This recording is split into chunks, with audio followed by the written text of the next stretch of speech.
Bourceanu primește jucătorul de la Politehnica Timișoara.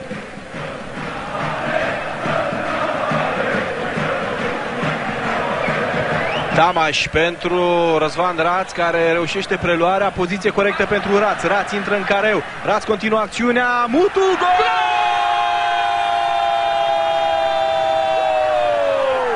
Adi Mutu deschide scorul după acțiune încântătoare a lui Răzvan Raț.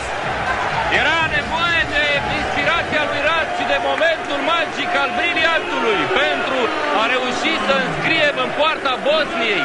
Splendidă acțiunea pe stânga a lui Raț, o centrare la care Adi Mutu n-a ratat. Al 21-lea gol în meciuri oficiale pentru Adi Mutu și probabil cel mai important al acestei campanii de calificare. Minutul 37. Încă o dată, senzațională centrarea lui Raț cu piciorul drept.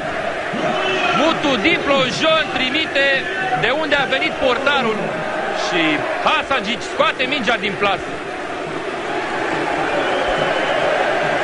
O jumătate de gol îi aparține însă lui Răzvan Raț, care a gândit și a dus foarte bine acțiunea în partea stângă.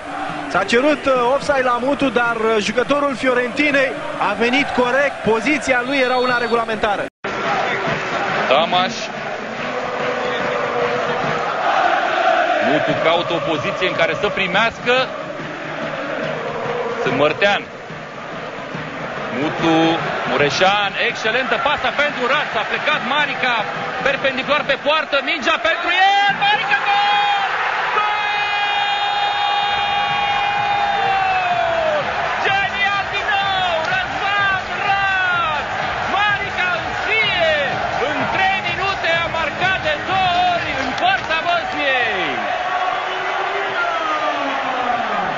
Marica înscrie, dar omul meciului până acum este Răzvan Raț, decisiv în două rânduri, cu centrările sale fabuloase din flancul stâng.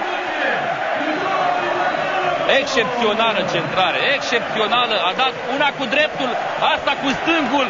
Răzvan Raț are două puncte, două farte decisive, iar Marica reușește să înscrie pentru a doua oară în poarta Bosniei. Este golul cu numărul 15 în echipa națională în 48 de partide.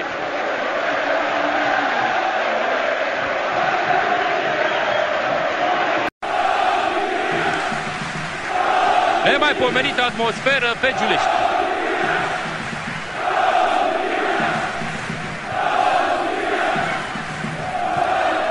Marica, Marica, scapă singur, Marica! Hai, Marica! Gol! Gol, gol, gol! De 3 ori gol! Marica, 3-0!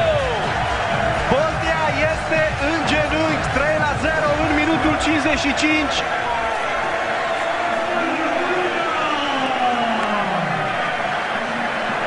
Marica face dubla.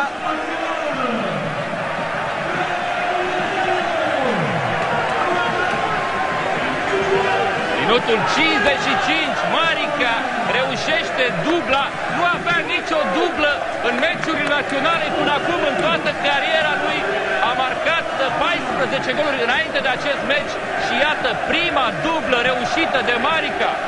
O minge plouată care păcălește pe ambii fundași bosniaci. Marica a scăpat singur și o scăriță nemaipomenită. 3-0, așa ar fi trebuit să jucăm până acum, de la începutul preliminarilor, și n-am fi avut nicio problemă să ne batem cu Franța pentru calificarea directă. Marica face pressing de unul singur, îl obligă pe Spahic să trimită în spate. Hasagic a degajat,